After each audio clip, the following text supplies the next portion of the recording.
Magandang araw. Nasa channel kayo ng kaibigan at kaaway. Maligayang pakikinig. May isang sandali sa operasyon, kung kailan humihinto ang lahat, hindi sa paraang metaporikal, kundi literal. Ang mga kamay na may guwantes ay hindi gumagalaw, ang scalpel ay nakalatag sa tray, ang mga monitor ay tumutunog ng pantay, at metodikal, at ikaw ay nakatayo sa ibabaw ng bukas na dibdib ng isang tao. At naiintindihan mo na, ang susunod na 30 segundo ang magpapasya, kung uuwi ba siya sa kanyang pamilya o hindi. Sa loob ng 30 segundong iyon, walang puwang para sa takot o pag-aalinlangan. Nariyan ka lang, ang iyong mga kamay, kaalaman, at ang katahimikan sa loob mo. Isang ganap na nakabibinging, nagpapalayang katahimikan.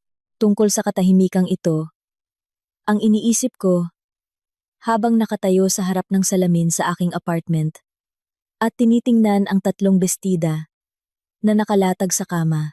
Ang itim ay masyadong formal, ang madilim na berde ay masyadong pambata, sa tingin ko. Ang kulay abo na may manipis na plaid pattern, na binili ko 3 taon na ang nakalipas sa isang tiangge malapit sa istasyon ng MRT sa napakamurang halaga. Siguro ito na nga, hindi dahil hindi ko kayang bumili ng iba, kundi dahil dito ko nararamdaman ang pagiging ako. Isang babaeng dumating sa hapunan, sa mga magulang ng kanyang nobyo, at hindi ang punong siruhano ng Meridian Medical Center, kung saan ang paunang konsultasyon pa lang ay katumbas na ng kinikita ng karaniwang Pilipino sa loob ng isang linggo. Tumawag si Mateo sa pinto eksaktong 7:00. "Handa ka na?" tanong niya. At sa kanyang boses, mayroong espesyal na tono na natutunan kong kilalanin sa loob ng 1.5 taon. Isang halo ng lambing at bahagyang pagkabalisa. Itinatago niya ang pagkabalisa, ngunit nakikita ko ito sa paraan ng paghawak niya sa kanyang mga kamay, na magkasalikop sa kanyang harapan, na para bang hindi niya alam kung saan ilalagay ang mga ito. "Handa na," sabi ko, at kinuha ang aking bag. Tiningnan niya ako ng mabuti, tulad ng pagtingin sa isang taong minamahal. Pagkatapos ay ngumiti siya. "Ang ganda mo! Luma na ang bestidang yan. Alam ko, pero maganda ka dyan, sa kotse." Kaunti lang ang ayon kay Mateo, ay isang taong makaluma. Nangangahulugan ito, na sanay siyang ang mundo ay nakaayos sa isang partikular na paraan at hindi gaanong handang baguhin ang kaayusang iyon. Ang kanyang ina, si Elisa Beltran, ay mas mabait, mas malambot, ngunit sa pangkalahatan, ay sumasang-ayon sa pananaw ng kanyang asawa dahil ang 38 taon ng pagsasama ay hindi biro. Ito ay bumubuo ng isang karaniwang wika, karaniwang mga paghatol, isang karaniwang paraan ng pagtingin sa mga tao. "Huwag kang mag-alala," sabi ni Mateo, humihinto sa isang traffic light. "Mabubuting tao sila. Medyo tradisyonal lang. Hindi ako nag-aalala." Sagot ko. At iyon ang totoo. Hindi ako nag-aalala. Nakaupo ako at pinagmamasdan ang gabi ng lungsod sa labas ng bintana at iniisip kung gaano karaming beses sa aking buhay na ako ay hinusgahan at kung gaano nakatagal mula nang tumigil akong umasa sa mga pagtatasa na iyon o inakala kong tumigil na ako. Ako ay 36 taong gulang. Lumaki ako sa isang probinsya sa Quezon. Sa isang bayan na hindi alam ng karamihan sa mga taga-Maynila. Ang pangalan. Ang aking ama ay nagtrabaho bilang mekaniko sa isang pabrika. Marangal na trabaho, magaspang na mga kamay, amoy ng metal sa gabi. Ang aking ina ay nagturo ng Filipino at panitikan sa isang pampublikong paaralan. Ang pera sa aming pamilya ay sapat lamang para mabuhay. Walang luho, walang mga paglalakbay sa dagat, na may isang pares ng magandang sapatos na iniingatan para sa mga espesyal na okasyon. Ako ay isang mabuting anak. Hindi tahimik, pero mabuti. Mahilig akong magbasa, magtanong ng mga bagay na hindi laging alam ng mga matatanda ang sagot, at napakabata kong naintindihan na ang mundo ay mas malaki kaysa sa nakikita mula sa bintana ng aming 2 silid na apartment sa ika-5 palapag. Noong nasa high school ako, ipinahayag ko sa aking mga magulang na mag-aaral ako ng medisina. Matagal na natahimik ang aking ama, Pagkatapos ay sinabi, "Mahirap yan, Ana." Sabi naman ng aking ina, "Malaki ang kompetisyon doon." Walang nagsabing, "Hindi mo kaya." Sila ay mabubuting tao. At mahal ako. Ngunit sa kanilang katahimikan, naroroon ang salitang iyon. Nakapasa ako. Ang unang 2 taon ko sa Maynila ay nanirahan ako sa isang dormitoryo, sa isang silid para sa 4 na tao, at nagtrabaho bilang isang janitress sa ospital sa night shift. Naglilinis ako ng mga ward, nagpapalit ng bedsheet, tumutulong sa pag-angat ng mabibigat na pasyente. Minsan, pagkatapos ng night shift, dumidiretso ako sa mga klase nang hindi nakakatulog. Minsan, nakatulog ako sa library habang nag-aaral ng aklat sa pisyolohiya. At ang librarian, isang matandang babae na may kulot na buhok, ay dahan-dahan akong tinakpan ng kanyang cardigan at hindi ako pinalayas. Hanggang ngayon, naaalala ko siya ng may pasasalamat kahit hindi ko na matandaan ang kanyang pangalan. Ang medisina ay hindi lamang pag-aaral. Ito ay isang espesyal na mundo na may sariling herarkiya, sariling wika, sariling etika. Pumapasok ka doon na walang sinuman at lumalabas, kung makakalabas ka, bilang isang tao na pinagkakatiwalaan ng ibang tao ng pinakamahalaga sa kanila, ang kanilang katawan, ang kanilang buhay. Hindi lahat ay nakakayanan ang landas na ito.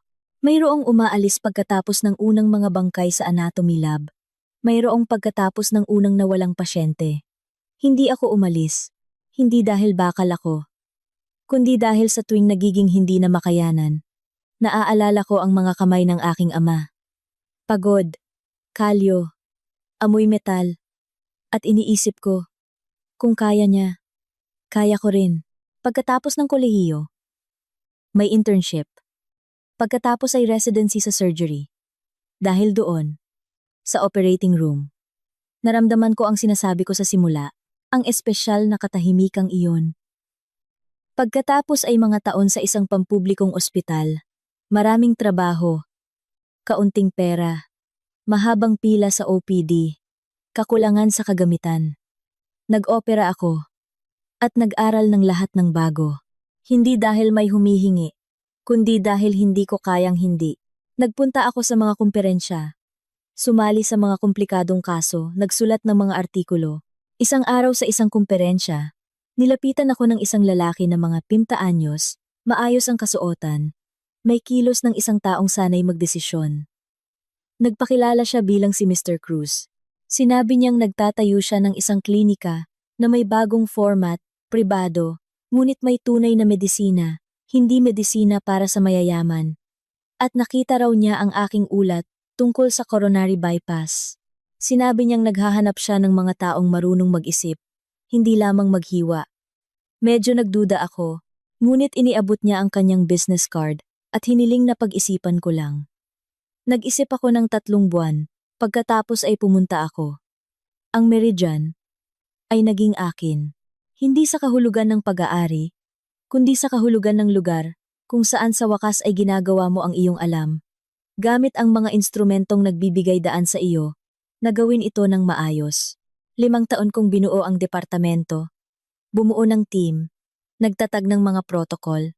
Minsan, nahuhuli ko ang sarili ko, na nananatili sa klinika, hanggang hating gabi, hindi dahil kailangan, kundi dahil ayaw ko lang umuwi. Ang trabaho ang lahat. Ang bagay na alam kong gawin ng tunay. Ang personal na buhay ay umiiral. Tulad ng isang background, may isang seryosong relasyon noong residency na hindi kinaya ang aking mga night shift at ang aking kawalan ng kakayahang unahin ang relasyon kaysa sa trabaho. May iba pang sumunod, hindi gaanong seryoso, na nagtatapos ng halos pareho. Alinman sa hindi naiintindihan ng lalaki, kung bakit maaaring tumawag ang trabaho ng 3:00 ng umaga at aalis ako ng walang paliwanag, o masyado niyang naiintindihan, at nagsisimulang ituring ako, hindi bilang isang babae, kundi bilang isang kasamahan sa propesyon. Pagsapit ng 34 to, nasanay na akong mamuhay mag-isa, at itinuring itong katanggap-tanggap. Nakilala ko si Mateo Beltran sa isang art exhibit. Hindi ko planong pumunta. Sabado noon. Pagkatapos ng isang mabigat na linggo ng trabaho, gusto ko sanang matulog ng 6:00 ng gabi. Ngunit sa huling sandali, may nagbago. Tawagin na lang nating pagkasawa sa sarili kong apartment. At napunta ako sa isang maliit na gallery sa Makati, kung saan ipinapakita ang mga gawa ng ilang pintor na Pilipino mula sa gitna ng nakaraang siglo. May isang partikular na painting doon, hindi gaanong sikat, isang maliit na canvas. Isang istasyon ng tren sa isang probinsya. Walang laman na platform. Madilaw na ilaw mula sa iisang bintana. Walang nangyayari. Isang istasyon lang. Isang ilaw lang. Isang kawalan na sa ilang dahilan ay hindi parang kalungkutan. Nakatayo ako sa harap nito, marahil sa loob ng 20 minuto. Iniisip mo rin ba na may tao sa loob? Tanong ng isang boses sa tabi ko. Lumingon ako. Isang lalaki na hindi katangkaran. Mga 30 anyos. Nakasalamin. May hawak na baso ng red wine. Hindi gwapo sa tradisyonal na kahulugan. Ngunit mayroong isang bagay na buhay. Walang depensa sa kanyang mukha. Na, kakatwa. Ay napansin ko kaagad. Ano? Tanong ko. Sa labas ng bintana. Ang ilaw na yan. Galing sa kung saan. 'Di ba? Ibig sabihin may tao sa loob. Hindi lang natin nakikita. Tiningnan ko ulit ang painting. Tama siya. Iyon mismo ang iniisip ko. Ngunit hindi ko maisatinig. O baka nanatili ang ilaw. Pero nakaalis na ang tao. Sabi ko. Kung gayon, ang painting ay tungkol sa kalungkutan. O tungkol sa hindi nakakatakot na umalis dahil ang ilaw ay mananatiling nakasindi. Natahimik siya. Nakatingin sa painting. Pagkatapos ay tumingin sa akin. Ako nga pala si Mateo. Ana, nanatili kami sa exhibit ng isa pang oras. Nag-uusap hindi lamang tungkol sa sining, kundi tungkol sa mga lungsod. Kung paano sinasakop ng mga tao ang espasyo, kung bakit ang ilang mga bahay ay tila buhay, at ang iba ay hindi. Siya ay isang arkitekto, at iniisip niya ang espasyo sa ganoong paraan, bilang isang pag-uusap sa pagitan ng tao, at ng kanyang kapaligiran. Nakikinig ako, at napagtanto kong matagal na akong hindi nakikinig sa isang tao ng may ganitong interes. Nang magsara ang gallery, lumabas kami sa kalye. At lumabas na wala kaming parehong plano. May cafe dito malapit. Sabi niya ng medyo alanganin. Masarap doon. Kung gusto mo. Gusto ko. Naupo kami doon hanggang 11:30 ng gabi. Nag-uusap tungkol sa lahat ng bagay. Pagkabata, propesyon, mga libro. Sinabi kong nagtatrabaho ako sa medisina. Nagtanong siya, Doktor? At sa sandaling iyon, may isang bagay sa akin na ayaw sumagot ng detalyado. Hindi dahil ikinahihiya ko, kundi dahil pagod na ako. Pagod na sa kung paano nagbabago ang usapan. Kapag binanggit mo ang iyong posisyon. Kung paano ang kausap mo ay nagsisimulang umayos ng upo. Kumuha ng ibang postura. Kung paano lumilitaw sa kanyang mga mata ang komplikadong ekspresyon na iyon, isang halo ng paggalang at pag-iingat, na ginagawang hindi gaanong totoo, ang pakikipag-usap. Sa ospital, sabi ko, nurse, o parang ganoon. Tumango siya, at hindi na nagtanong pa. Nagustuhan ko iyon. Nagkita kami ulit pagkatapos ng isang linggo. Tapos muli, at unti-unti, tumigil na akong bilangin ang aming mga pagkikita, at nagsimula na lang maghintay. Tahimik, walang pagkainip, tulad ng paghihintay sa isang bagay na mabuti. Na sa wakas, ay sigurado ka na. Alam niya na hindi regular ang aking schedule, na maaaring hindi ako makasagot sa mensahe sa loob ng ilang oras. Na minsan, ay may tumatawag sa gabi. Narinig niya minsan kung paano ako nagsalita sa telepono, maikli at malinaw, walang dagdag na salita. At nagtanong pagkatapos, mahirap na shift? Oo, sabi ko. At iyon ay totoo. Tanging ang shift ay hindi pang nurse, kundi pang surgeon. At sa gabing iyon, iniligtas namin ng team ko ang isang 70 taong gulang na batang lalaki mula sa isang aksidente sa sasakyan. Isang gabi, mga 3 buwan, pagkatapos naming magkakilala, naglalakad kami sa may baybayin sa isang gabi ng tag-araw, Dahan-dahan, tulad ng paglakad ng mga taong hindi nagmamadali. Sa unahan namin ay isang matandang lalaki. Medyo mataba, na mabigat ang mga hakbang. At bigla siyang huminto. Hinawakan ang kanyang dibdib, gamit ang kaliwang kamay, at nagsimulang bumagsak. Kumilos ako, bago pa man ako makapag-isip. Sinalo ko siya, pinigilang bumagsak. Maingat na inilapag sa semento. Ginamit ang dalawang daliri upang hanapin ang pulso sa kanyang leeg mahina, hindi regular.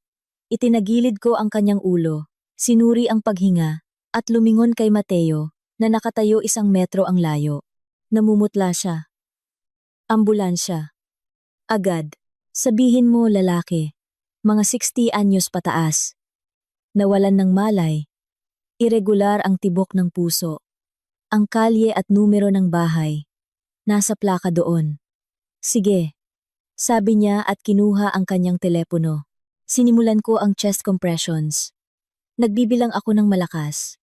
Mas madaling mapanatili ang tiyempo sa ganoong paraan. Huminto ang mga dumadaan. May gustong tumulong. Pinakiusapan ko silang lumayo at magbigay ng espasyo. Pagkatapos ng 7 minuto, dumating ang ambulansya. Tiningnan ako ng paramedic, ang aking mga kamay, kung paano ko pinapanatili ang ritmo. At sa kanyang mukha, kitang-kita, naintindihan niyang hindi lang ordinaryong dumadaan ang naririto. Dinala ang lalaki. Tumayo ako, automatikong pinunasan ang aking mga kamay. Sa isang panyo, nakatingin sa akin si Mateo. Ikaw, nagsimula siya, at hindi natapos. Tinuturuan kami niyan.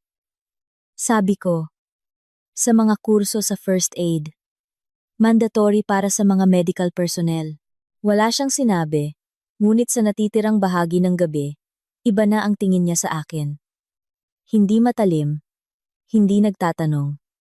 Basta iba, tulad ng pagtingin sa isang tao, na biglang nagpakita ng isang bagay, na hindi umaangkop sa dating pagkakaunawa. At pagkatapos ay mayroong isang gabi, ilang buwan pagkatapos, nang sinabi niya ang isang bagay na nagtulak sa akin, na manahimik na lang ng tuluyan. Nakaupo kami sa kanyang apartment, nagluluto siya ng hapunan, at nagkukuwento tungkol sa isang kakilala, na iniwan ang arkitektura, para sa construction business. May pera nga, pero may nawala naman, sabi ni Mateo, habang hinahalo ang niluluto. Naiisip ko, buti na lang hindi ka ganoon, hindi isang career woman. Isang simpleng tao lang. Nakaupo ako sa kanyang kusina. Hawak ang isang tasa ng tsaa. At iniisip na ang taunang kita ko ay marahil 4 na beses na mas malaki kaysa sa kanya. Na mayroon akong 23 na tao sa ilalim ng aking pamamahala, na bukas ng umaga ay tatayo ako sa ibabaw ng isang 80 taong gulang na babae at hahawakan ang kanyang puso. Literal na hahawakan. At magpapasya kung may sapat pa ba itong lakas para tumibok. At na lahat ng ito ay hindi ako ginagawang mas mabuti o mas masama. Iba lang. Ngunit sinabi niya ang isang simpleng tao lang. Nang may ganoong init, may ganoong ginhawa, na naintindihan ko. Hindi siya nagsasalita tungkol sa posisyon. Nagsasalita siya tungkol sa ibang bagay. Tungkol sa hindi ko hinihiling sa kanya, na maging higit pa sa kung sino siya. Na hindi ko sinusukat ang kanyang mga tagumpay, at hindi siya ikinukumpara sa iba. At iyon ang totoo.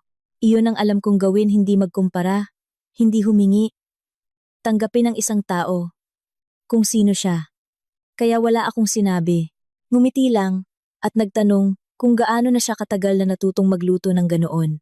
Nagpropose siya noong Pebrero sa aming paboritong cafe sa Makati, malapit sa gallery kung saan kami unang nagkakilala. Walang espesyal na dekorasyon, isang mesa lang sa tabi ng bintana kung saan umuulan ng nyebe sa labas, at bigla siyang natahimik sa gitna ng pangungusap, at naglabas ng isang maliit na kahon.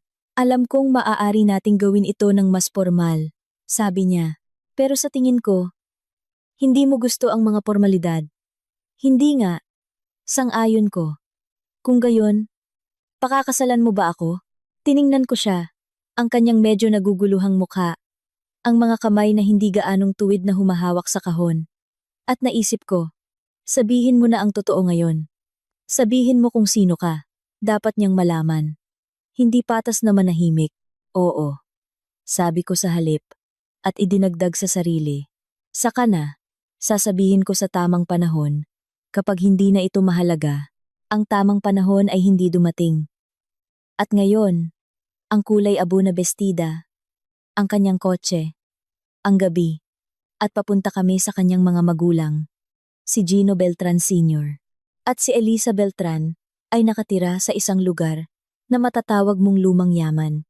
Isang matibay na gusali, malalaking apartment na may mataas na kisame, may concierge sa pasukan, elevator na may salamin. Huminto si Mateo sa kotse at muli akong tiningnan. Ayos ka lang? Tanong niya. Ayos lang. Mabait silang tao, promise. Medyo tradisyonal lang, paalala ko. Nasabi mo na. Ngumiti siya ng may pagkahiya. Sinalubong kami ng apartment ng init at amoy ng pagkain. Amoy karne at sibuyas. Masarap at parang nasa bahay.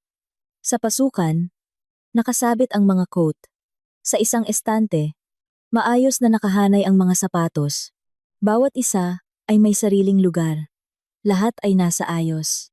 Sa dingding, isang malaking larawan sa frame. Si Mateo, mga 10 taong gulang, nakapikit dahil sa sikat ng araw. Sa tabi niya, mga batang magulang, lahat ay nakangiti. Isang ordinaryong masayang pamilya. Lumabas si Elisa Beltran para salubungin kami. Hindi katangkaran. Maayos, naka-apron sa ibabaw ng isang blusang matingkad.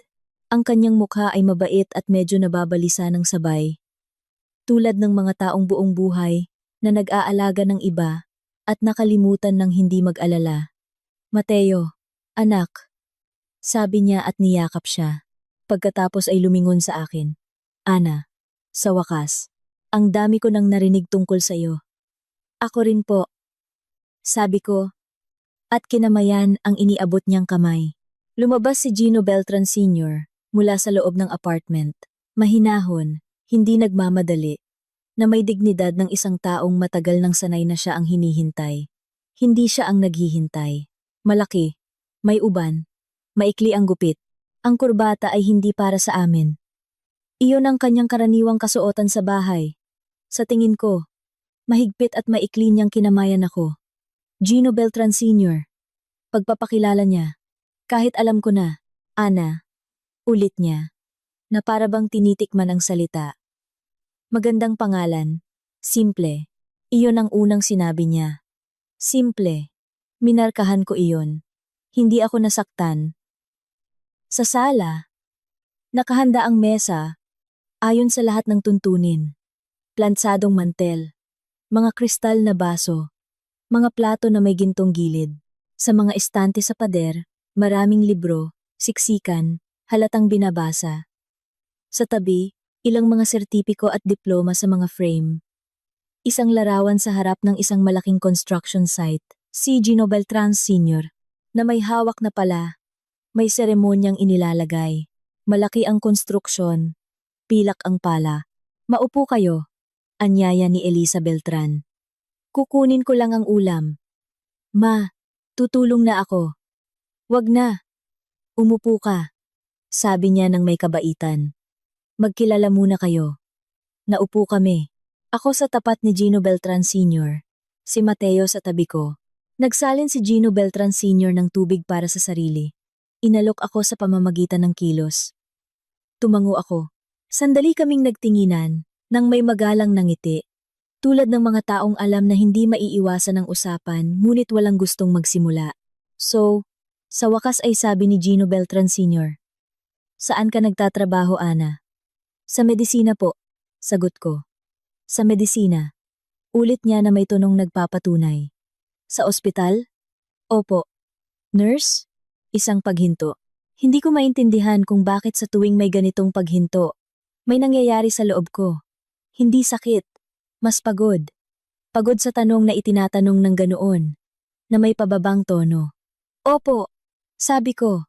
Tumango si Gino Beltran Sr., na may hitsura ng isang taong nakatanggap ng inaasahang sagot. Walang sinabi. Tumango lang. at kinuha ang baso ng tubig. Dinala ni Elisa Beltran ang mga salad. Lumipat ang usapan sa pagkain. Kung saan ako galing. Sa panahon. Maayos ang lahat. Paminsan-minsan ay pinipisil ni Mateo ang kamay ko sa ilalim ng mesa. Kumakain ako at sumasagot sa mga tanong ng diretsahan, walang labis na detalye. Maliit na bayan sa Quezon, matagal na sa Maynila. Ang mga magulang, hindi na nagtatrabaho. Matatanda na. Ano pong trabaho ng tatay mo? Tanong ni Elisa Beltran. Hindi dahil sa pagiging snob, kundi kailangan lang ng pagpapatuloy sa usapan.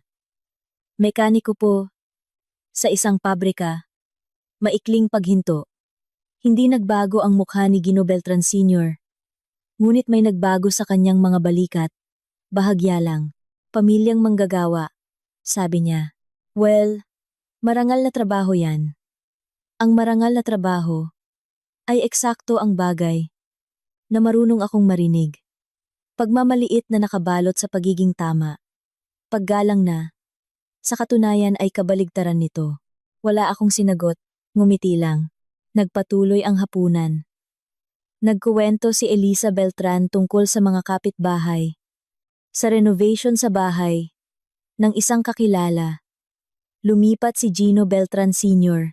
sa kanyang mga paksa, ang industriya ng konstruksyon.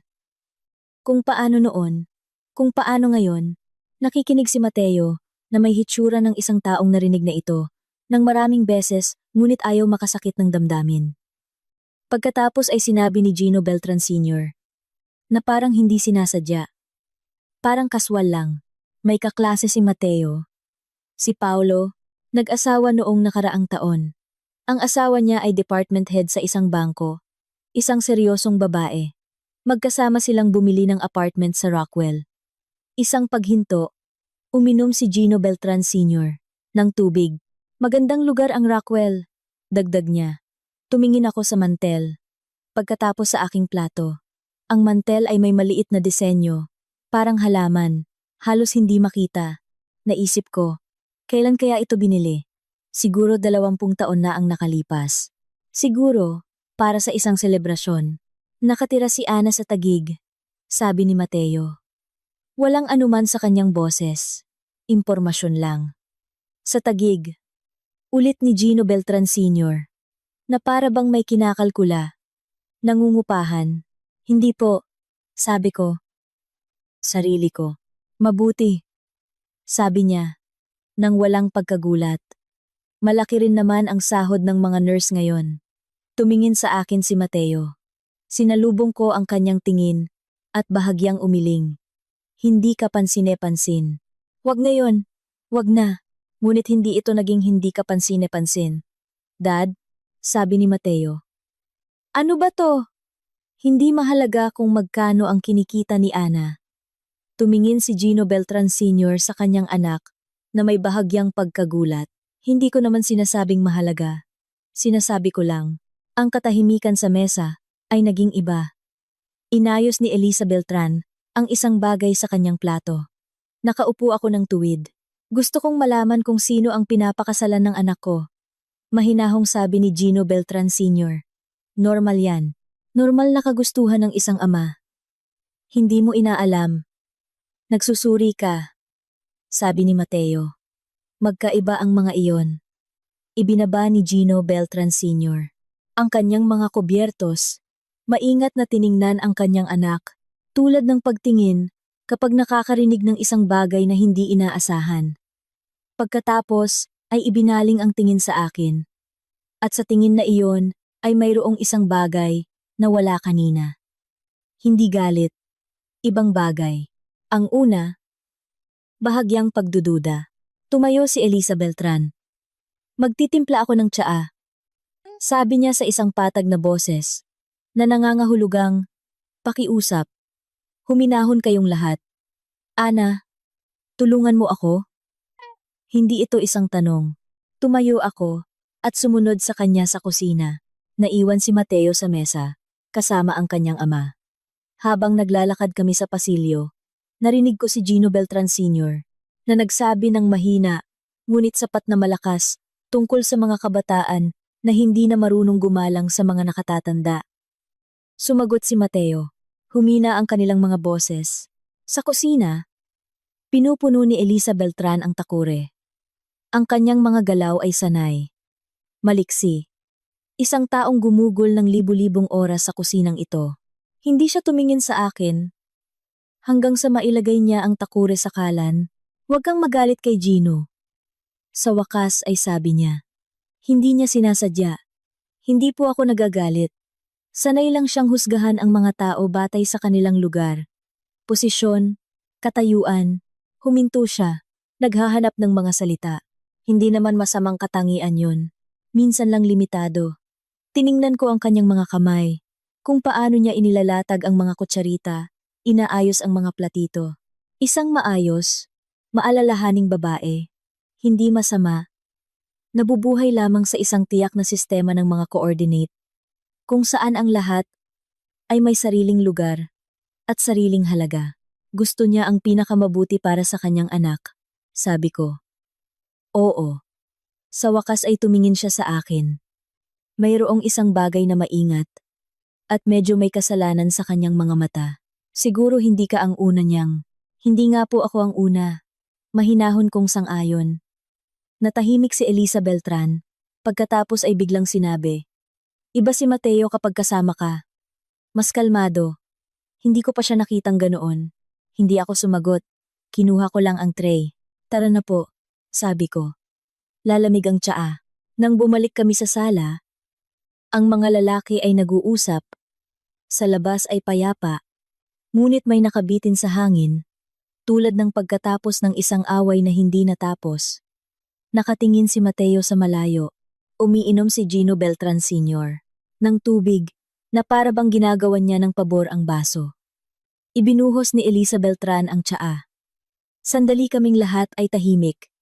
Tulad ng mga taong naghihintay na lumipas ang isang bagay. Ngunit hindi ito lumilipas. Alam mo, Mateo, biglang sabi ni Gino Beltran Sr. At sa kanyang boses ay lumitaw. Ang espesyal na intonasyong naririnig ko sa mga tao. Kapag sa tingin nila ay makatwiran ang kanilang sinasabi. Ngunit sa katotohanan ay nakakasakit. Hindi kita pinupuna. Malaki ka na. Ikaw ang magpapasya. Pero isipin mo, ikaw ay isang arkitekto. May sariling firm. May mga prospect. Ang mga kaklase mo ay nagtatayo na ng mga seryosong bagay. At dapat may kasama kang isang taong katumbas. Naiintindihan mo ba ang ibig kong sabihin? Katumbas. Tumingin ako sa mantel. Binilang ang mga disenyo nito. Maliliit, parang halaman.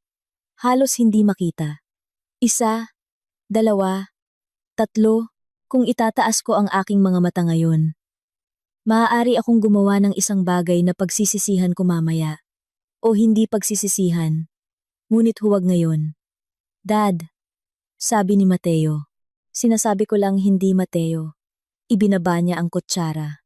Mahinahon, walang ingay, ibinaba lang, hindi ka lang nagsasalita, nakaupo ka dyan, at ipinapaliwanag sa akin na ang nobya ko ay hindi sapat na mabuti sa harap niya, habang iniinom niya ang tsaa niya. Katahimikan. Tumingin si Gino Beltran Sr. sa kanyang anak, pagkatapos ay sa akin, pagkatapos ay muli sa kanyang anak. Mateo. Nagsimula si Elisa Beltran. Ma, wag na.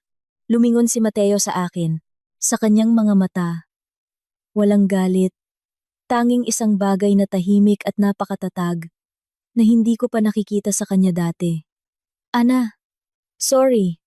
Hindi mo kailangang humingi ng tawad. Mahinahon kong sabi. Kailangan, sabi niya. Para sa mesang ito, kailangan. Natahimik si Gino Beltran Sr. Hindi siya mukhang napahiya o galit. Sa unang pagkakataon sa gabing iyon, mukha siyang nalilito. Tulad ng isang taong nagsabi ng isang pamilyar na parirala. At biglang narinig ito mula sa labas. Ang tsaa ay hindi nagalaw sa aking tasa. Sa labas ng bintana ng sala. Umuulan. Mahina. Pantay. Tulad ng ulan sa Abril. Walang drama. Dahil lang sa oras na, Hindi humingi ng tawad si Gino Beltran Sr. noong gabing iyon. Natahimik lang siya ng matagal, ng mahigpit, tulad ng pagsasara ng bintana sa isang bagyo. Inubos niya ang kanyang tubig, kumuha ng biskwit mula sa platito. Nagkunwaring nakatingin sa madilim na telebisyon, kahit hindi ito nakabukas. Si Elisa Beltran, ang nag-iisang sumalba sa usapan, nagsasalita tungkol sa isang bagay na neutral, tungkol sa mga kapitbahay sa ibaba, na nagsimula ng renovation, tungkol sa bagong magkakarne sa kanilang palengke, at kung paano humina ang kalidad ng karne. Maikli ang mga sagot ni Mateo. Medyo mas mahaba ang sa akin. Dahil sa paggalang, sa kanyang pagsisikap, sa simpleng pag-unawa, na siya rin ay bihag ng sitwasyon. Umalis kami mga 10:00. Hinatid kami ni Gino Beltran Sr. sa pintuan. Kinamayan si Mateo, at tumango sa akin. Hindi malamig, walang anuman. Tumango lang, tulad ng pagtango sa mga hindi gaanong kakilala.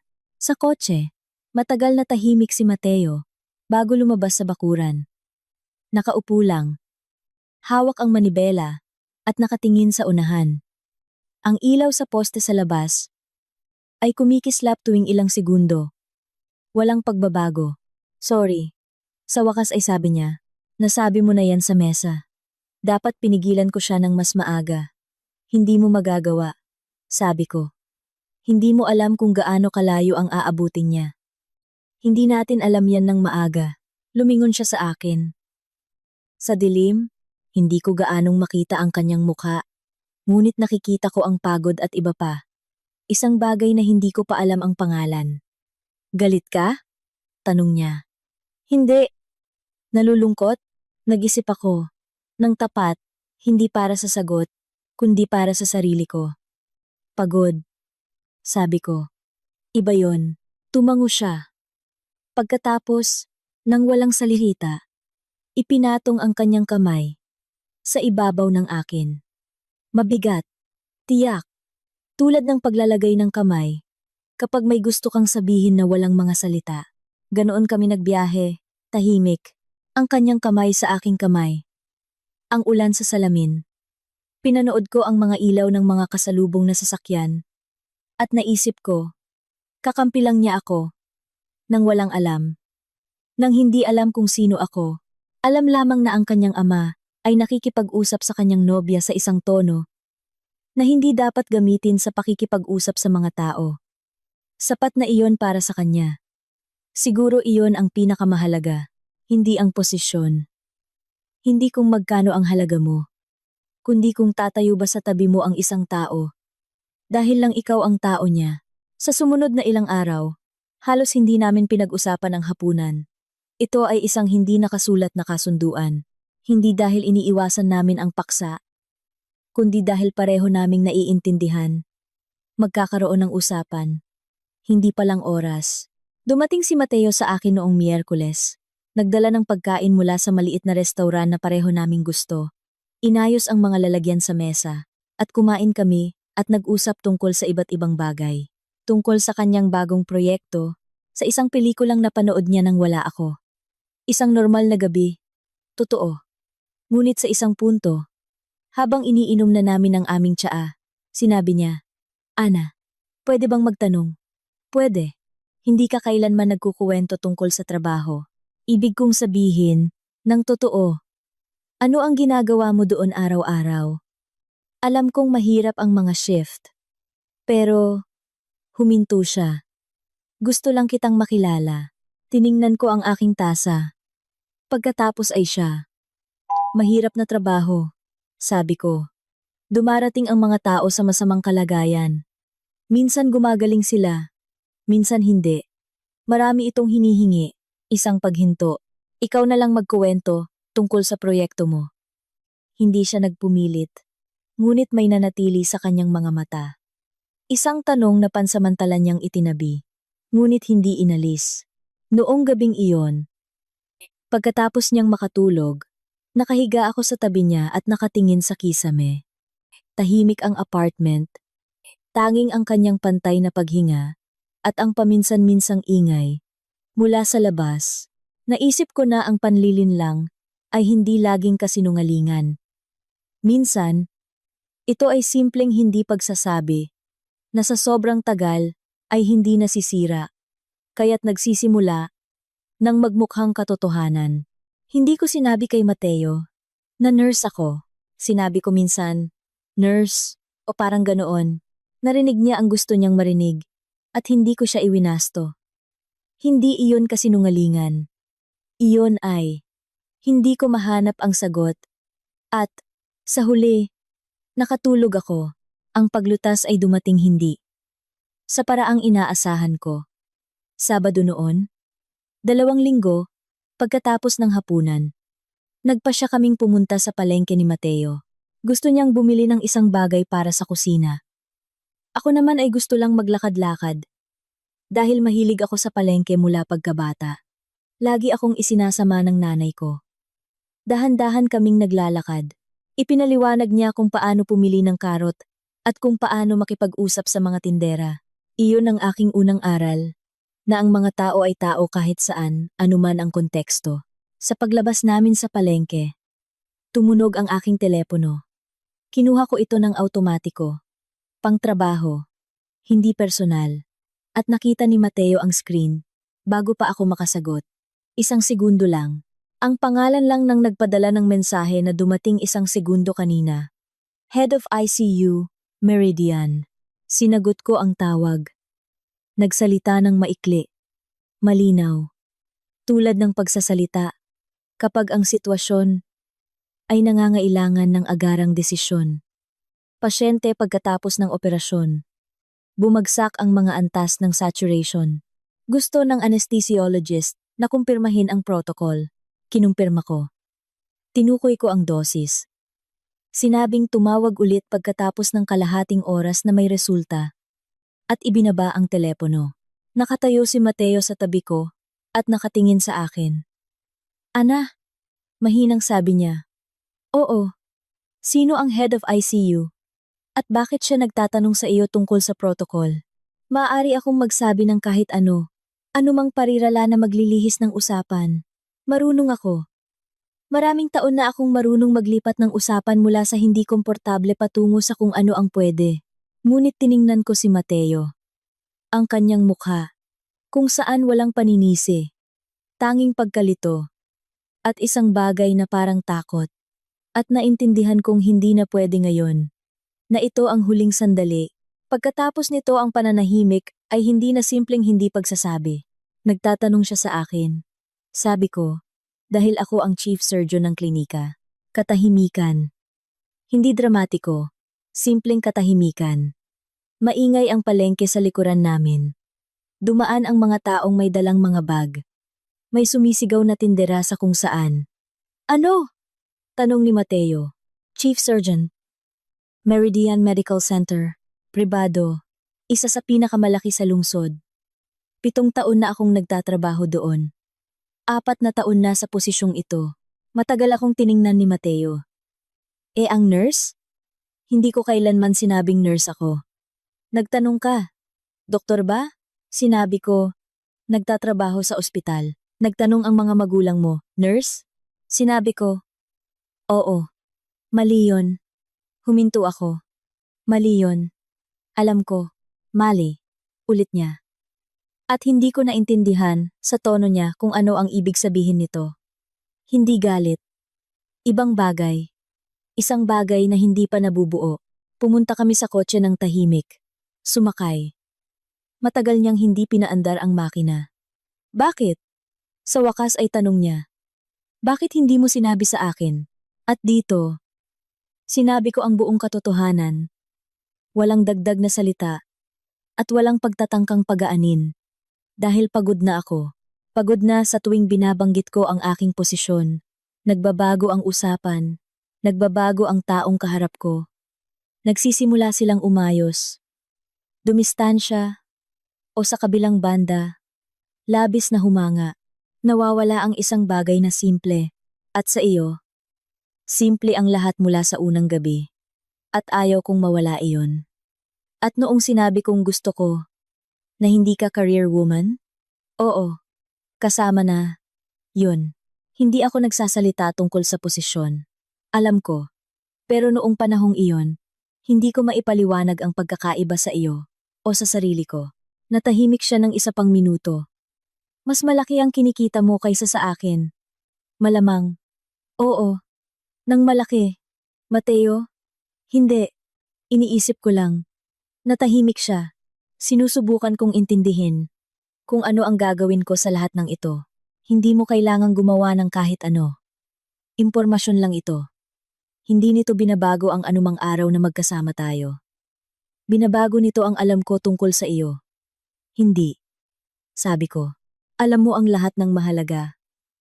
Ang iba ay pangalan lang ng posisyon. Mahabang katahimikan. Tumingin siya sa salamin sa harap. Pagkatapos ay dahan-dahang pinaandar ang kotse. Galit ako, sabi niya. Gusto kong malaman mo, hindi dahil ikaw ang chief surgeon, kundi dahil hindi ka nagtiwala sa akin ng sapat para sabihin. Alam ko, sabi ko. Pinagsisisihan ko yon. Nagbiyahe kami ulit ng tahimik, ngunit iba itong katahimikan. Hindi iyong tahimik. Mapagpayapa. Tulad ng pagkatapos ng hapunan sa mga magulang niya.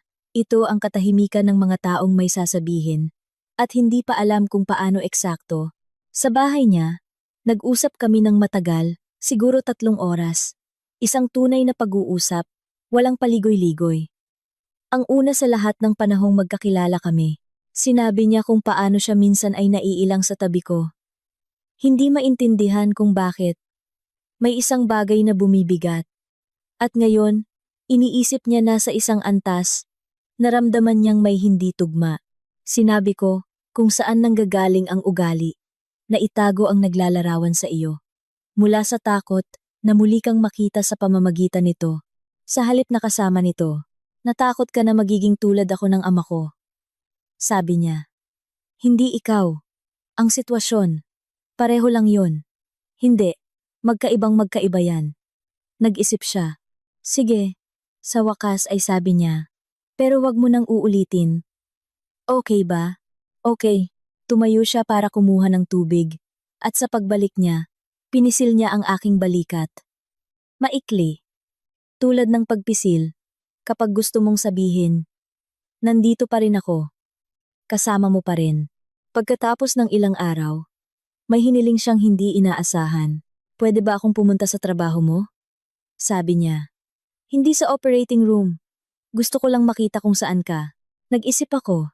Hindi ito karaniwan. Walang sinuman sa aking malapit na bilog ang humiling nito. Ang trabaho ay isang hiwalay na mundo. At sanay akong paghiwalayin ang mga mundong iyon. Ngunit hindi ko siya matanggihan. Hindi dahil ayaw ko, kundi dahil naintindihan ko.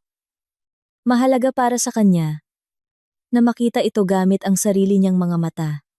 Hindi para makumbinsi sa isang bagay, kundi para lang makita. Dumating siya noong Huwebes. Dapit hapon, nang humupa na ang karamihan sa mga operasyon. Sinalubong ko siya sa pasukan. Nakatayo siya sa labi ng klinika at tumingin sa paligid, mahinahon, maingat, tulad ng pagtingin ng isang arkitekto sa espasyo, kung paano ito nakaayos, kung paano gumagalaw ang mga tao dito. Maganda ang gusali, sabi niya. Sasabihin ko, sa nagdisenyo. Naglakad kami sa mga pasilyo ng dahan-dahan. Nakikinig siya at nagtatanong. Tumpak. Hindi inaasahan. Hindi tungkol sa medisina. Kundi kung paano gumagana ang lahat bilang isang sistema. Sino ang nagdedesisyon sa mga emergency? Paano nabubuo ang chain of command? Mayroon bang mga protocol kung sakaling hindi available ang head doctor? Mayroon. Sabi ko. Lahat ay nakasulat. Kung hindi, hindi pwede. Sa firm namin ganoon din, sabi niya pagkatapos ng isang sandali. Iba lang ang sukat. Papalapit sa amin si Leah. Isa sa aking pinakamahusay na mga resident. 28 taong gulang. Matalas ang isip. At may ugaling tumingin. Nang bahagyang nakasimangot, nakita niya ako. Tumango. Pagkatapos ay nakita si Mateo sa tabi ko. At may kislap na buhay, at pag-uusisa sa kanyang mga mata. Doktor! Ana! Ang meeting bukas ng 9:00. Huwag po kayong makalimot. Pinapa-confirm ni Mr. Cruz. Confirmed. Leah. Si Mateo. Hello po, sabi ni Leah. Pagkatapos ay idinagdag. Hindi malakas ngunit seryoso, nakaharap kay Mateo. Alam niyo po bang napakaswerte ninyo? Alam ko, sabi ni Mateo. Mabuti kung alam ninyo. Umalis si Leah sa pasilyo. At matagal siyang tiningnan ni Mateo. Lagi ba siyang ganyan sa mga bisita mo? Tanong niya. Wala pa akong naging bisita. Lumingon siya sa akin. May nagbago sa kanyang mukha. Isang bagay na tahimik at mahalaga. Kailanman, ulit niya. Kailanman, natahimik siya ng ilang segundo. Pagkatapos, bakit ngayon lang? Dahil hiniling mo. Simpleng sabi ko. At dahil nagpa siya ako. Tama na ang paghihiwalay nito. Sa paglabas namin sa klinika, huminto siya at muling tiningnan ang harapan. Bagay ka dito, sabi niya. Nakita ko. Hindi sa kahulugan na ikaw ang boss, kundi naghahanap siya ng salita, nakilala ka ng lugar. Mas maraming oras akong ginugugol dito, kaysa sa bahay. Hindi iyon kritisismo, mabilis niyang sabi. Pag-unawa lang, naglakad kami papuntang istasyon. Malamig ang gabi. Kakasindi pa lang ng mga ilaw sa poste. Tahimik si Mateo. Ngunit ang katahimikang ito ay marunong na akong basahin. Nag-iisip siya. Naramdaman kong maliit ako. Sa wakas ay sabi niya, Ma, nang malaman ko, hindi nasaktan. Maliit, na parang ang buong usapan tungkol sa ating dalawa ay kailangang suriin ulit. Dahil akala ko, halos pareho tayo ng sukat. Pero hindi pala. Inisip mo ba ito bilang isang kompetisyon? Siguro, madalas ganyan mag-isip ang mga lalaki. Kahit ayaw nila, ang sukat ng isang tao ay hindi nasusukat sa posisyon. Sabi ko, alam mo yan? Alam ko sa isip, pero may iba, mas mabagal. Alam ko, sabi ko. Ako rin minsan ganyan. Sa ibang direksyon lang. Tumingin siya sa akin. Anong direksyon? Minsan iniisip ko na nakikita ng mga tao ang posisyon. Hindi ako. At iyon din ay tungkol sa sukat kung kanino gaano kalaki ang espasyong nakalaan. Nakarating kami sa istasyon at huminto sa pasukan. Hindi siya nagmadaling bumaba. Natakot ka na mas mababa ang pagmamahal ko sa'yo. Kung malalaman ko kung sino ka, sabi niya. Natakot ako na baka mahalin mo ako dahil doon. Matagal niya akong tiningnan. Mahirap yan. Sa wakas, ay sabi niya. Alam ko, pero naiintindihan ko. Nalaman ng mga magulang niya hindi mula sa amin. Tumawag si Elisa Beltran kay Mateo pagkatapos ng ilang araw tungkol sa isang bagay at nabanggit. Hinanap ni Gino Beltran Sr. Sa internet ang Meridian Medical Center. Natandaan ang pangalan mula sa screen ng aking telepono na saglit niyang nakita sa pasukan noong paalis kami. Hindi niya sinabi sa asawa niya kung ano ang nahanap niya. Ngunit ayon sa kanya, kakaiba ang mukha nito. Ikinuwento ito sa akin ni Mateo noong gabi. Alam na niya, sabi ni Mateo. Oh, naghihinala. Sa kanya. Pareho lang yun. Tumango ako. Natahimik kami. Ano ang gusto mong gawin? Tanong ni Mateo. Wala. Maghintay. Kung mayroon siyang sasabihin, sasabihin niya. Tumawag sa akin si Gino Beltran Sr. mismo pagkatapos ng 3 araw. Hindi kay Mateo. Sa akin. Dumating ang tawag ng 7:30 ng gabi. Kakalabas ko lang ng klinika at papunta sa kotse. At nag-vibrate ang telepono sa bulsa ng aking coat. Ana, sabi niya. Ang boses ay patag, ngunit may isang bagay na wala noong nakaraang beses. Pagsisikap, tulad ng isang taong naghanda. Hello po, gusto ko sanang, isang paghinto. May pag-uusapan tayo. Kung hindi ka tutol, hindi po ako tutol. Bukas, may cafe sa may Greenbelt. Cafe San Lorenzo ang pangalan, alam mo ba? Hahanapin ko po. 1:00 ng hapon. Kung pwede kayo. Pwede. Maikling katahimikan. Salamat. sabi niya. Ang salitang iyon, tila, ay may kahirapang bigkasin. Sinabi ko kay Mateo. Gusto niyang sumama. Ipinaliwanag ko na hindi. Dapat itong mangyari nang wala siya. Dahil kung kasama siya, magiging usapan ito ng ama at anak. Kung saan ako ang dahilan. Kung wala si Mateo, ito ay usapan ng dalawang taong may sasabihin sa isa't isa. Ang cafe na Cafe San Lorenzo ay maliit. May mga kahoy na panel at matataas na bintana. Nakaupo si Gino Beltran Sr. sa isang sulok na mesa. Naunang dumating, sa harap niya ay isang baso ng tsaa, hindi nagalaw. Iyon ay isang magandang detalye. Maaga siyang dumating at hindi uminom dahil naghihintay siya. Tinanggal ko ang aking coat, isinabit sa likod ng upuan, at naupo. Sandali kaming parehong tumingin sa menu. Kahit na walang sino man sa amin ang nag-iisip tungkol sa pagkain. Nahanap niyo po ang impormasyon tungkol sa klinika? Sabi ko.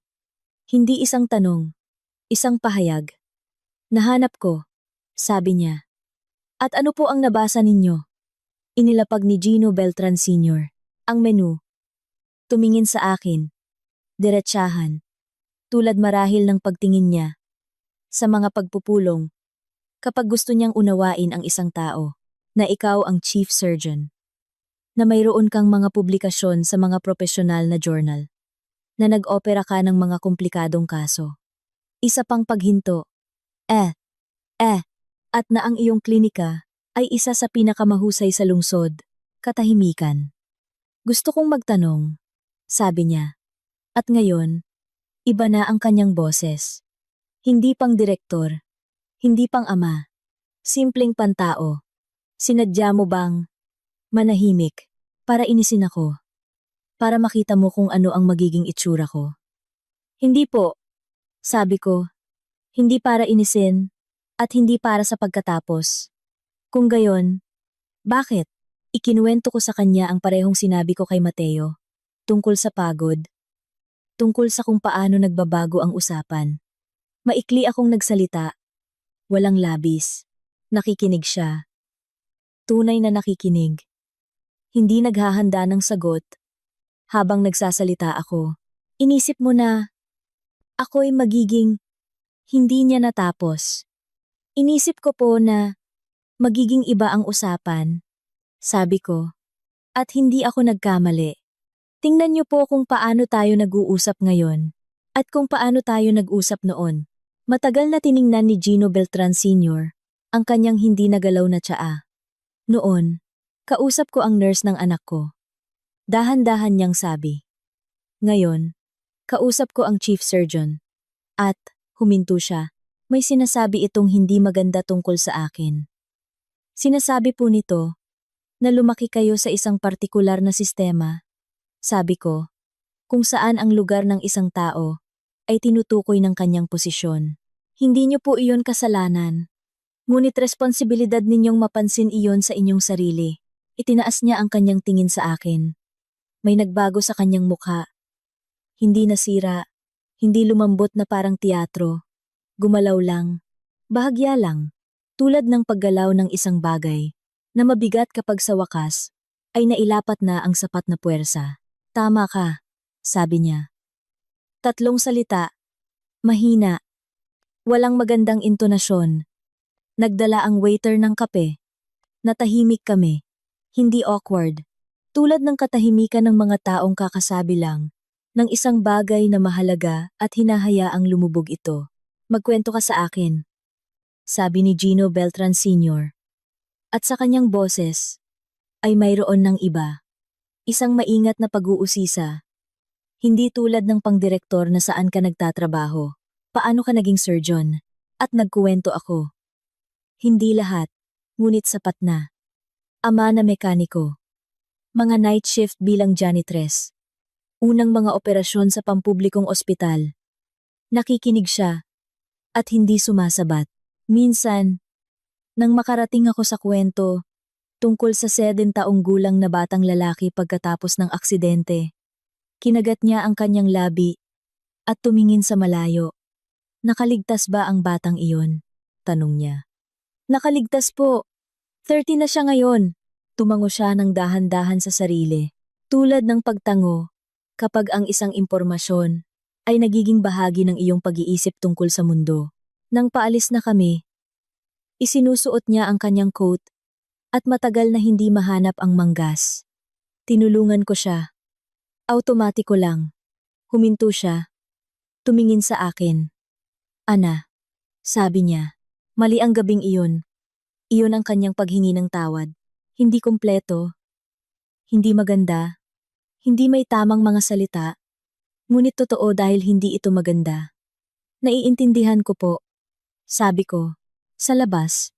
Nagpaalam siya. Kinamayan ako. Tulad ng unang beses. Ngunit iba. Hindi tulad sa isang estranghero. Kundi sa isang taong sa wakas. Ay kinilala niya. Pumunta ako sa kotse. Sumakay. Isinara ang pinto. Ilang minuto akong nakaupo lang. Nakatingin sa Ayala Avenue. Isang ordinaryong gabi sa Maynila. Ordinaryong daloy ng mga sasakyan. Walang sino man sa paligid ang may pakialam sa nangyari sa sulok na mesa kanina. Tinawagan ko si Mateo. Kumusta? Agad niyang tanong. Okay lang. Mabuting tao siya, Mateo. Matagal lang siyang tumingin sa ibang direksyon. Isang paghinto. At pinatawad mo na siya? Nag-isip ako. Hindi pa. Tapat kong sabi. Pero nagsisimula na. Tumawag si Elisa Beltran. Pagkatapos ng ilang araw, walang dahilan. Basta lang. Kung mayroon daw akong oras para magkape sa Biyernes. Sabi ko mayroon. Nagkita kami sa isang coffee shop malapit sa BGC. Iba ang itsura niya kaysa noong hapunan. Hindi dahil sa damit, kundi dahil wala ang papel ng hostess na sabay-sabay nag-aasikaso at nagpapakalma. Isang babae lang na nasa 60s. Maayos. Medyo nababalisa. May hawak na tasa ng kape. Sinabi sa akin ni Gino na nagkita kayo, sabi niya. Wala siyang sinabing detalye. Pero iba siya pag-uwi. Nag-usap po kami. Sabi ko. Natutuwa ako. Tumingin siya sa akin sa ibabaw ng tasa. Ana, pwede ba akong magtanong ng isang bagay? Hindi tungkol sa trabaho basta lang. Sige po. Sino ang nagturo sa iyo noong bata ka? Sino ang pinakamahalagang tao para sa iyo? Hindi inaasahan ang tanong. Ang nanay ko po. Sabi ko, nagtuturo siya ng panitikan sa paaralan. Hindi niya kailanman sinabi na dapat akong maging isang partikular na tao. Sabi niya. Magbasa ka. Tumingin. Mag-isip. Ang iba ay susunod na lang. Tumango si Elisa Beltran. Tulad ng pagtango kapag may nakikilalang pamilyar. Mayroon din akong ganyang ina. Mahinang sabi niya. Kaya lang hindi ko siya pinakinggan ng tama. Maaga akong nag-asawa. Nagsimulang mag-alaga ng pamilya. Matagumpay si Gino. Ipinagmamalaki ko siya. Sa sobrang tagal kong ipinagmalaki, medyo nawala ko ang sarili ko. Isang paghinto. Sinasabi ko ito dahil hindi kami masasamang tao. Sanay lang kaming tumingin sa iisang direksyon ng matagal. At kapag may nakitang hindi umaangkop, nakakatakot. Sabi ko, oo. Eksakto. Umupo kami ng halos isang oras. Nagtanong siya hindi tungkol sa posisyon. Hindi tungkol sa klinika. Kundi kung paano ako namuhay sa Maynila noong unang mga taon. Kung namimiss ko ba ang probinsya. Sumagot ako ng tapat. Walang palamuti. Unti-unti.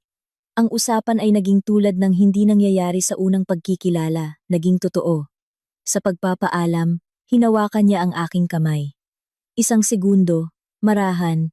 Iba si Mateo kapag kasama ka. Sabi niya. Gusto kong malaman mo. Nakikita ko. Yon, at gusto ko yon.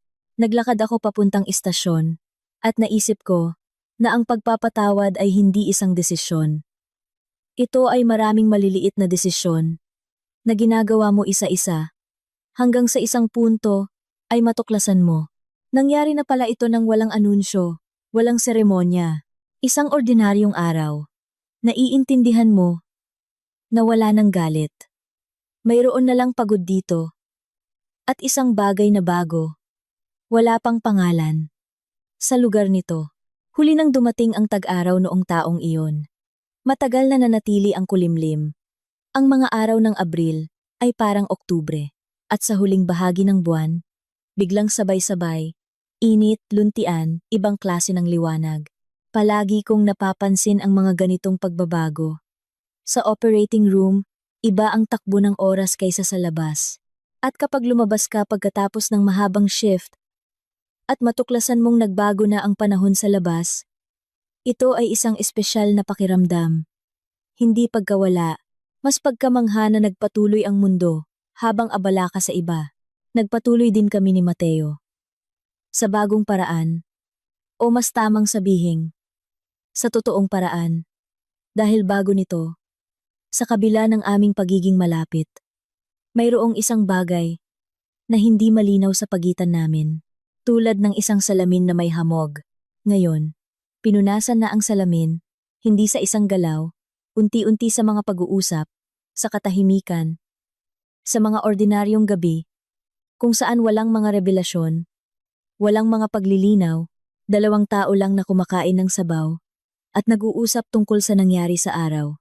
Nasanay siyang malaman kung sino ako.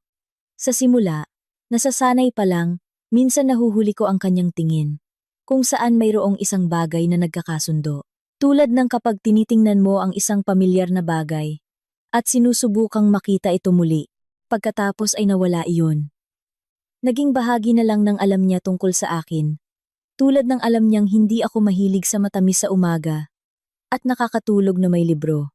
Isang araw, lumapit siya sa akin na may laptop, umupo sa mesa sa kusina, at tahimik na nagtrabaho habang nagbabasa ako. Hindi kami nag-usap ng 2 oras. Pagkatapos ay itinaas niya ang kanyang ulo at sinabi, "Alam mo ba na ito ang pinakamagandang gabi sa buwan na ito? Nakaupo lang tayo." Sabi ko, "Eksakto." Sabi niya, "Iyon mismo ang gusto ko. Hindi ang mga pag-uusap tungkol sa mahahalagang bagay, bagaman mayroon din niyon at totoo ang mga iyon, kundi itong simpleng pag-upo sa tabi ng isa't isa. Bawat isa sa sarili, at alam na hindi aalis ang isa." Ang relasyon sa kanyang mga magulang ay dahan-dahang nagbago. Hindi biglaan, kundi tulad ng pagbabago ng temperatura sa tag-araw. Hindi napapansin, hanggang sa bigla mong matuklasan na hindi na malamig. Tumawag ulit si Gino Beltran Sr. Sa akin. Walang dahilan, nagtanong lang kung kumusta ako. Maikli ang usapan. Medyo awkward, ngunit kusa. At iyon ay mas mahalaga kaysa sa nilalaman. Nag-text si Elisa Beltran. "Ana, nakahanap ako ng recipe ng sisig. Mahilig ka sa sisig, di ba?" Sabi ni Mateo. Ngumiti ako sa mensaheng iyon, at sumagot na gusto ko. Nagpadala siya ng smiley na may puso. Maingat, tulad ng isang taong nagsisimula palang matuto ng wikang ito. Nagtakda kami ng petsa. Walang seremonya. Nakaupo sa aking apartment. Tumingin si Mateo sa telepono at sinabi, "Itong Sabado." "Hindi. May kumperensya ka." "Itong isa." "Hindi. May deadline ako sa proyekto." "Baka ito." Tiningnan ko. Sabado sa simula ng Hunyo. Walang espesyal. Sabado lang. "Sige." Sabi ko. Ibinaba niya ang telepono. At sandaling natahimik. Pagkatapos ay ngumiti. Hindi malapad, kundi tulad ng ngiti, kapag ang isang bagay ay nagiging totoo. "Magpapakasal na tayo," sabi niya. "Oo," sabi ko. "Anong klaseng kasal?" "Mas maganda kung maliit lang. Mga 15 katao." "Perpekto." Hinawakan niya ang aking kamay. "Okay lang ba kung nandoon ang mga magulang ko?" Tiningnan ko siya. "Mateo, magulang mo sila." "Siyempre. Gusto ko lang na maging komportable ka doon." "Magiging komportable ako," sabi ko. At idinagdag ko, "Iyon ang totoo." Sa tingin ko, ngayon, oo, ang pagkikita na nagbago ng huli, at mahalagang bagay, ay nangyari ng hindi sinasadya. Laging ganyan, sa mga bagay na tunay na nagbabago. Hindi ito nag-aanunsyo. Mayo noon. Naglalakad kaming 4. Ako, si Mateo, si Gino Beltran Sr., at si Elisa Beltran, sa isang parke, pagkatapos mananghalian sa isang restauran. Iyon ang unang pagkakataon na gumugol kami ng ilang oras, na magkakasama ng ganoon, parang pamilya. Walang opisyal na dahilan, tanghalian lang. Nag-order si Gino Beltran Sr. ng isda. Tinanong ang aking opinyon tungkol sa isang desisyon sa disenyo, sa isang bagong gusali na kanilang pag-uusapan ng isang kakilala. Tapat kong sinabi na wala akong alam sa konstruksyon. Ngumisi siya at sinabi, pero mayroon kang ibang kakayahan. Hindi iyon tunog na mapagmaliit. Isang katotohanan lang. Tinanggap ko ito bilang pag-unlad. Naglalakad kami sa parke. Nag-uusap tungkol sa magagaang bagay. Maganda ang panahon. Sa wakas, isang tunay na araw ng Mayo na may amoy ng halaman at ang espesyal na liwanag ng Maynila na nangyayari lamang sa tag-araw kapag ang mga puno ay namumulaklak na, ngunit hindi pa gaanong malago. Papalapit sa amin ang isang matandang lalaki. Hindi katangkaran. May tungkod. Nakasuot ng matingkad na jacket. Nakatingin siya sa ibaba. Maingat na humahakbang at marahil ay lalampasan ko siya nang hindi tumitingin. Ngunit siya ang unang tumingin at huminto. Dra! Ana! Sabi niya. Hindi ko siya agad nakilala. Sa klinika, iba ang itsura ng mga tao kaysa sa kalye. At bukod pa, halos 3 taon na ang nakalipas. Ngunit ang boses. Nakilala ko ang boses. Si Mang Pedro. 72 taong gulang. Isang mabigat na operasyon sa puso. Ilang araw na nasa bingit ng kamatayan. Pagkatapos ay dahan-dahan. Matiyagang bumangon. Mang Pedro, sabi ko. Lumapit siya sa akin ng ilang hakbang. Maingat. Gamit ang tungkod. At huminto. Tumingin sa akin. May luha sa kanyang mga mata. Hindi pang teatro. Hindi inihanda. Simpleng luha ng isang matandang tao na nagulat sa isang bagay. Minsan po, napapanaginipan ko kayo. Sabi niya. Kakaiba siguro to. Hindi ko alam kung paano ipaliwanag. Minsan, nakikita ko kayo at paggising ko. Naiisip ko. Dapat sinabi ko. Ang alin po? Mahinang tanong ko. Salamat. Nang totoo, hindi tulad noon sa ward. Doon, parang panaginip lang lahat. Pero ngayon, totoong totoo. Tumingin siya sa akin. At sa kanyang tingin, ay mayroong isang bagay na bihirang makita ko sa aking trabaho. At hindi ko kailanman masasanay. Hindi paghanga, ni pasasalamat, kundi pagkilala. Binigyan niyo po ako ulit ng buhay, Dra. Ana, nakikita ko ang aking mga apo. Noong nakaraang taon, nakapunta ako sa dagat, sa unang pagkakataon sa loob ng 20 taon. Nabubuhay po ako. Trabaho po iyon ng buong team. Sabi ko. Hindi lang ako. Alam ko po. Sabi niya. Pero kayo ang pangunahin. Sinabi sa akin pagkatapos. Natahimik siya. Sabi ng anak ko. Tay, pasalamatan mo siya. Pero lagi kong ipinagpapaliban. Minsan abala. Minsan nahihiya. Ngayon, nagkita tayo. Hindi ko alam ang sasabihin. Sa mga ganitong sandali, lagi kang nananahimik. Hindi dahil wala kang mahanap na salita, kundi dahil anumang salita ay tila mas maliit kaysa sa nangyayari. Natutuwa po ako. Sa wakas ay sabi ko. Sobra pong natutuwa, Mang Pedro. Mabuhay po kayo ng matagal, simpleng sabi niya. Kayo. At itong kasama niyong binata. Tumango siya kay Mateo, na nakatayo ilang hakbang ang layo. Hindi gumagalaw, walang sinasabi. Ang mga taong tulad ninyo ay dapat ingatan. Inayos niya ang kanyang sarili. Nagpaalam sa lahat sa pamamagitan ng isang maikling tango at nagpatuloy sa paglalakad. Dahan-dahan, gamit ang tungkod, sa kanyang matingkad na jacket. Lahat kami ay tahimik. Tumingin si Mateo hindi sa aking mukha, hindi sa papalayong lalaki, kundi sa akin mismo. Hawak ni Elisa Beltran ang kamay ng kanyang asawa at si Gino Beltran Sr. Nakatayo siya ng bahagya sa gilid at nakita ko. Matagal siyang nakatingin kay Mang Pedro. Hindi gumagalaw.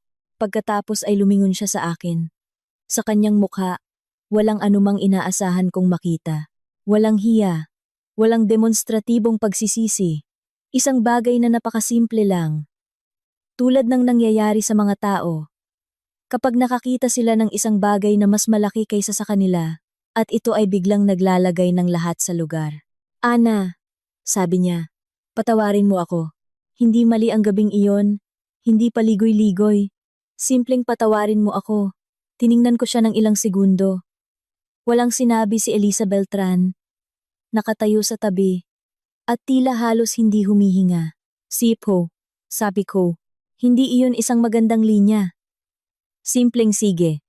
Simpleng oo. Hinawakan ako ni Mateo sa kamay. Naglakad kami pasulong sa parke. 4 kaming lahat.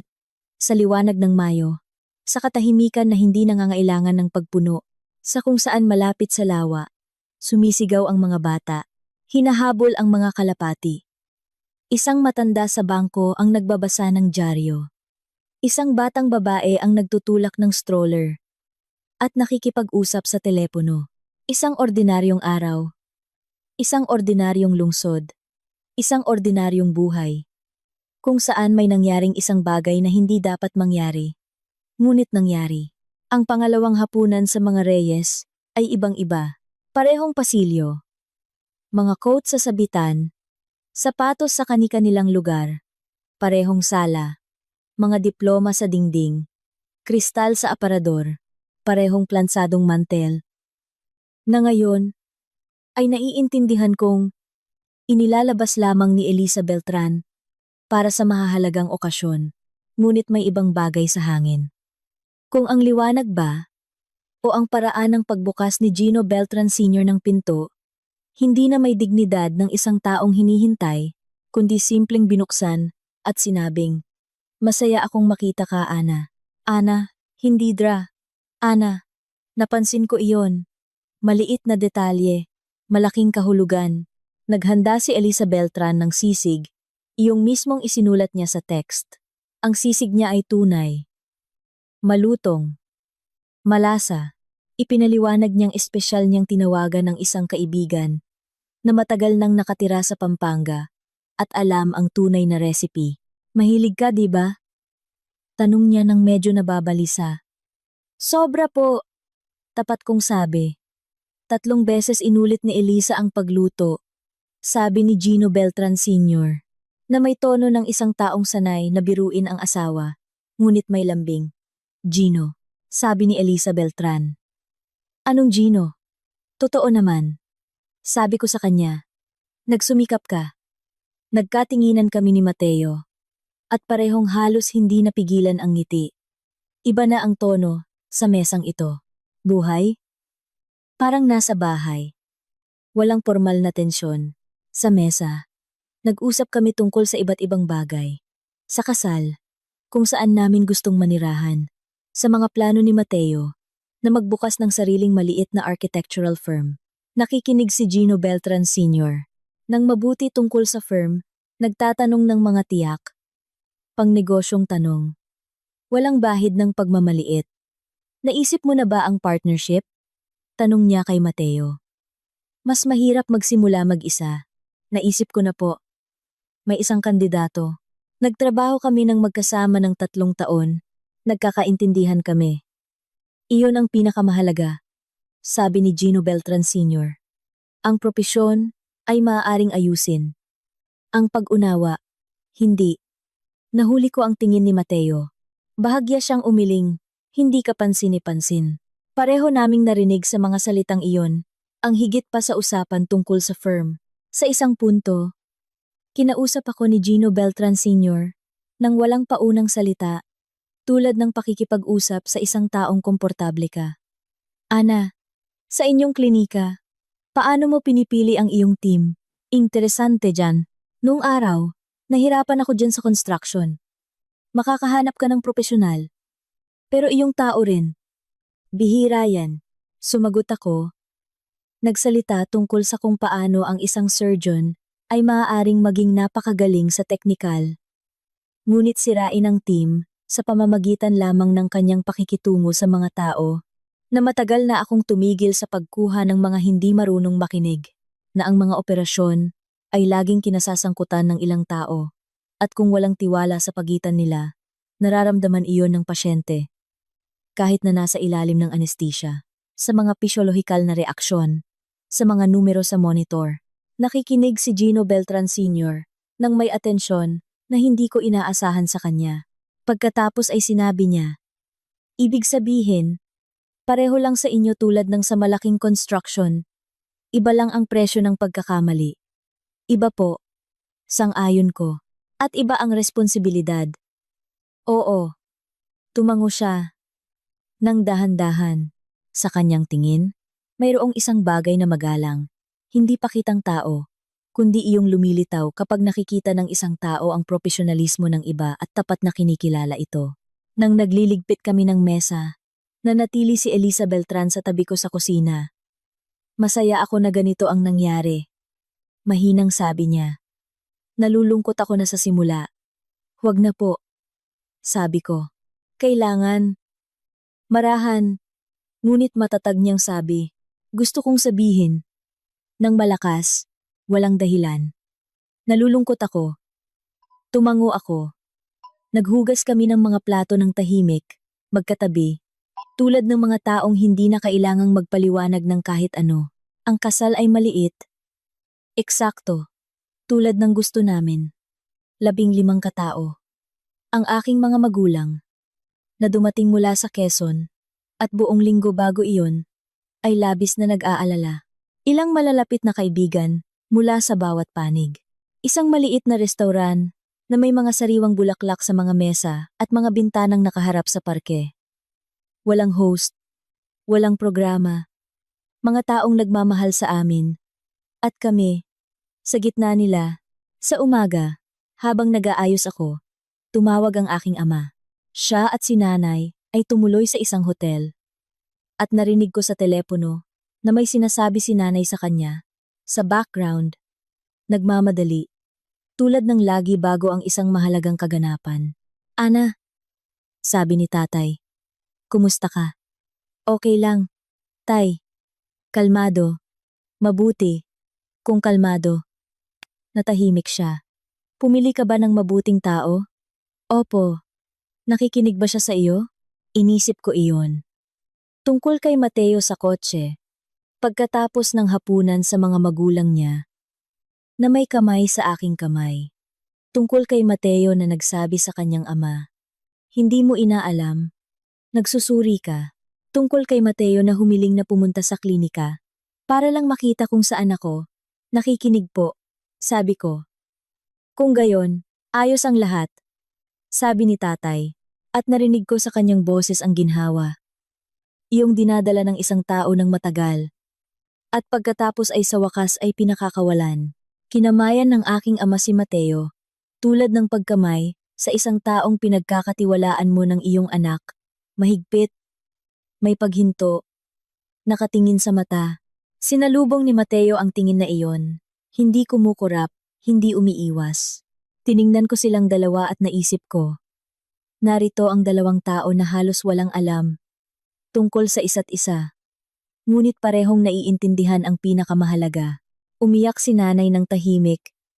Maingat, pinupunasan ang mga sulok ng kanyang mata ng panyong kinuha niya mula sa kanyang bag mula pa sa City Hall.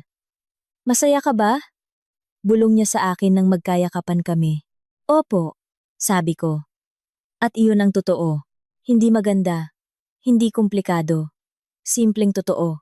Sa mesa, magkatabi ang aking ama at si Gino Beltran Sr. Ganoon ang nangyari sa seating arrangement, at sandali ko silang pinanood. Dalawang matandang lalaki na magkaiba ang pinagmulan, magkaiba ang sukat ng buhay. Isa na buong buhay na nagtrabaho gamit ang mga kamay. Ang isa ay namuno sa mga taong nagtatrabaho gamit ang mga kamay. Ngunit mayroon silang pinag-uusapan. Sa simula ay maingat, pagkatapos ay mas malaya. Hindi ko narinig ang mga salita, nakita ko lang, may sinabi ang aking ama. Tumawa si Gino Beltran Sr. ng totoo, walang pagkukunwari. Ngumiti rin ang aking ama. Mayroon silang nahanap na karaniwan. Pagkatapos ay naintindihan ko. Pareho silang marunong gumawa ng isang bagay ng maayos. Pareho nilang alam kung ano ang tunay na paggawa. Ito ay isang karaniwang wika na hindi nakasalalay sa posisyon o kita. Nagbigay ng talumpati si Gino Beltran Sr. Hindi ko alam kung ano ang sasabihin niya. Hindi rin alam ni Mateo. Tumayo si Gino Beltran Sr. Itinaas ang kanyang baso. At natahimik ang lahat. Hindi dahil may humiling, kundi kusa. Hindi ako marunong magsalita ng maganda simula niya. Si Elisa marunong. Ako hindi. Kaya maikli lang.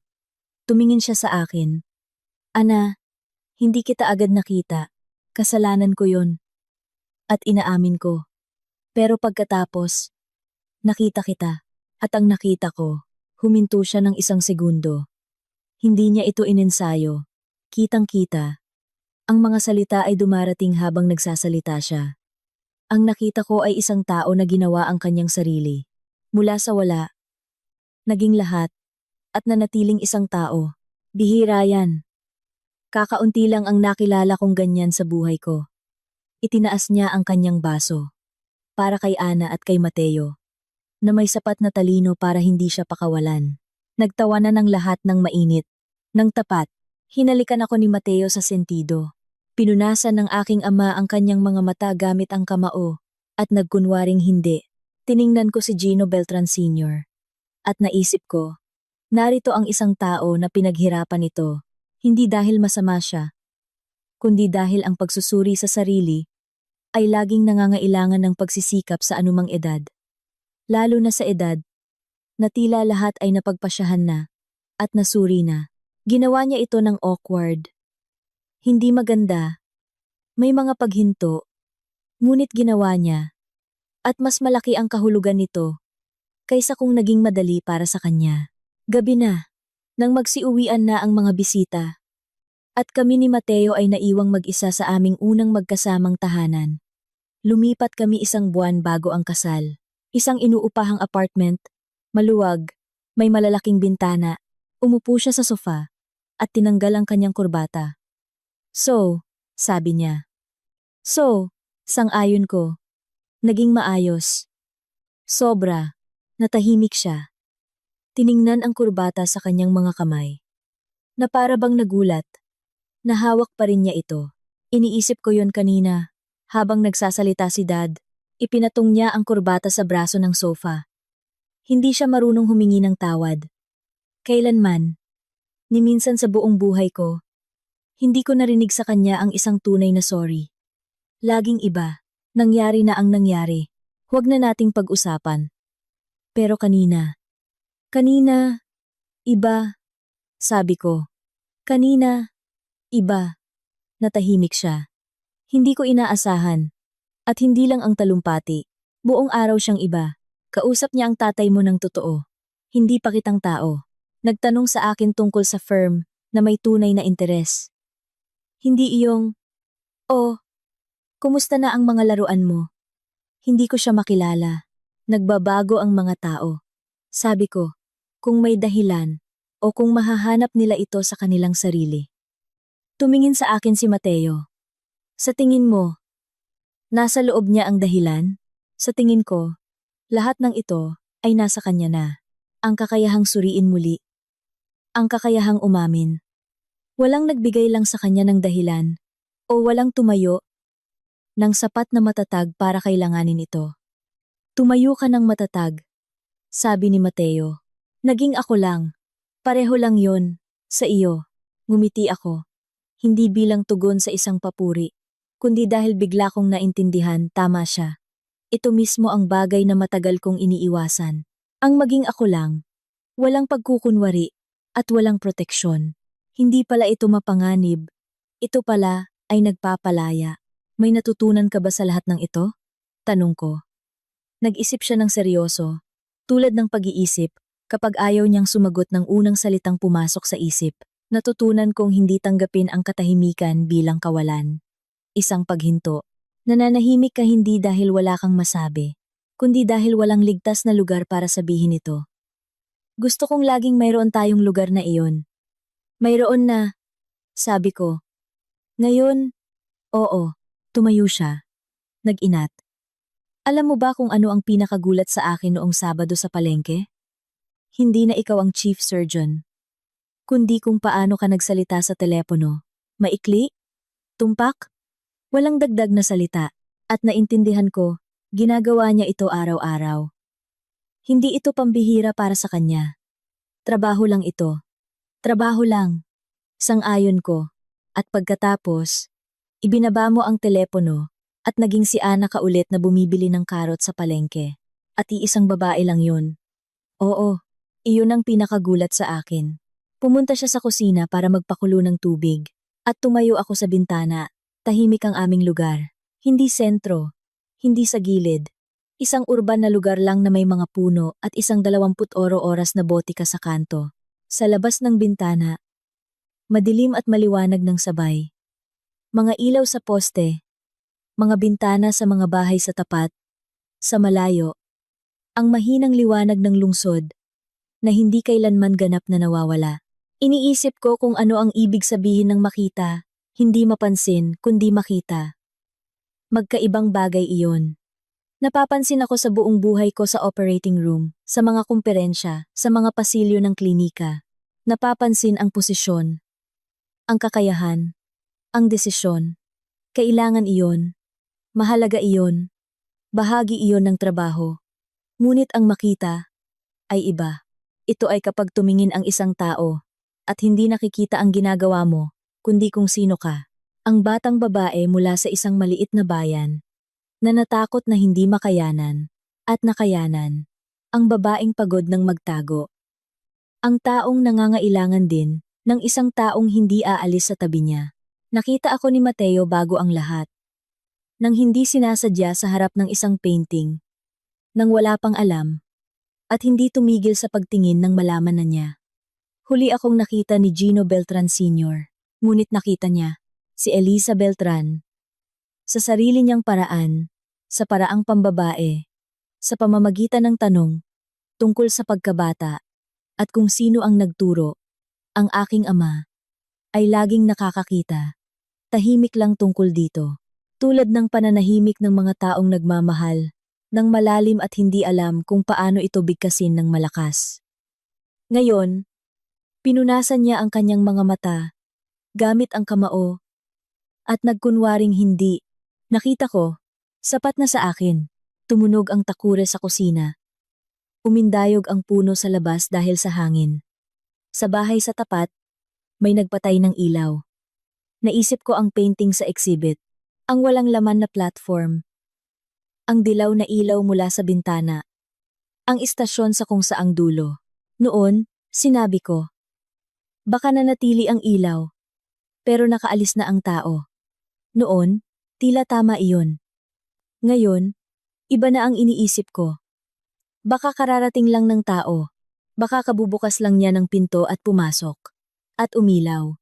Hindi dahil may nagbukas nito, kundi dahil may pumasok. Dahil hindi na malungkot. Ana, gusto mo ng tsaa? Sigaw ni Mateo mula sa kusina. Oo, sagot ko. Nabubuhay ang lungsod sa kanyang ordinaryong gabi. At naroroon ako. Hindi ang chief surgeon, hindi ang nurse, hindi ang nobya, at hindi na nobya. Si Ana lang, isang simpleng tao, na sa wakas ay nakita, at sa wakas ay hinayaang makita ang sarili. Iyon pala ay sapat na. Salamat sa pakikinig hanggang sa dulo. Kung naging interesado para sa inyo ang kwento, mag-subscribe sa channel at i-like para hindi makaligtaan ang mga bagong video.